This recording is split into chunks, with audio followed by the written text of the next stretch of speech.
Hello, Joe Walker here with Def Digits Guitar Lessons. Today I'd like to show you part one of what I call the mother of all major scale exercises.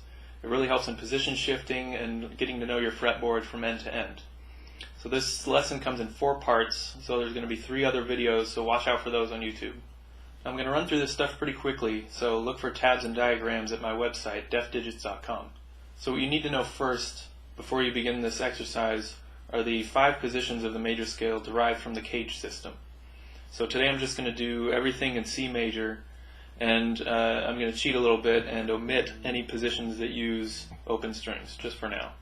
So the lowest position you have available in C major for the C major scale is going to have roots on strings 3 and string 5. So I call this position 3-5 because that's where the roots are. So the major scale going through this position, just vertically through this spot, looks like that. The next position you have available is 1-3-6. That's what I call it. I'm going to be using my own nomenclature for these positions. So strings 1, 3, and 6 have the roots in this position. Next position, 1-4-6.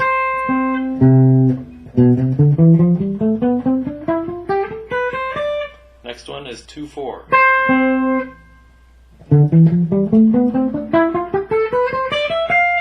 Next one is 2-5.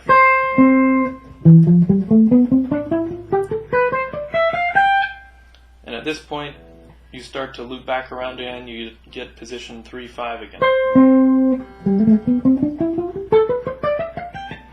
And just for this video, I'm going to do an abbreviated version of this exercise that only goes up to position 2-5. So it's just going to use these 5 positions, and that's it.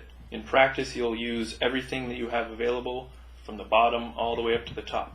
So now that we have our 5 positions established, to start this exercise, you want to go to the lowest position available and take the lowest note in that position. It's going to be right there, the G at the bottom of this position at 3-5. So you start at the lowest note and go up through that position alone, all the way to the top note, and at this point you're going to slide up to the top note of the next position. So what's the next position? It's 1-3-6. So what's the top note there? It's that C, 8th fret, 1st string. So once we get up to that top note of the first position, slide up to that C. And at this point you immediately descend through this position.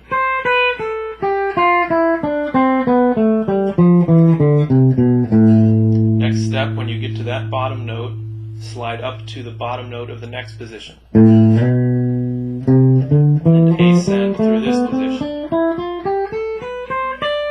Top note, slide up to the top note of the next position. And descend. And then do the same thing with the bottom note again.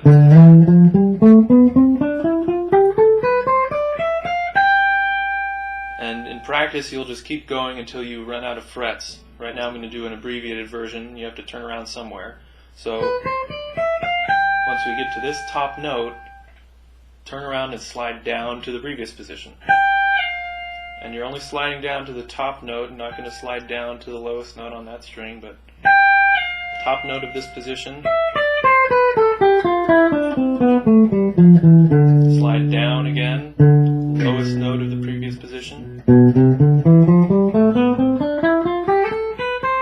down to the highest note of the previous position, and then down to the lowest note, back in the first position again. And that's it. That's the whole exercise. I'll run through that whole thing a little more seamlessly right now just so you can hear what it sounds like.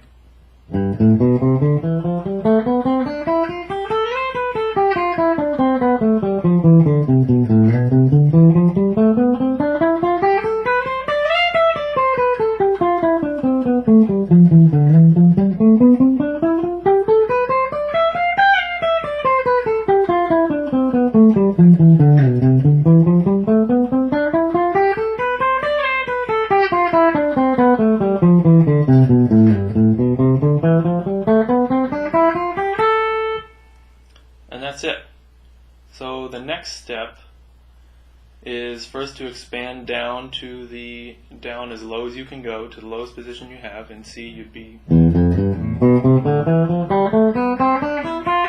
use that open string position as well. And all the way up as high as you can go. If you have 22 frets, you actually have a position up here, the 1, 4, 6 position. There's a real pain to play that, but it's good to actually get your fingers up there and try to get those notes out. So start as low as you can, go up one position, slide up, down the next position, slide up, up the next position. Keep doing this little zigzag all the way up as high as you can go, turn around and do the same zigzag all the way down again. And then do it in the opposite direction.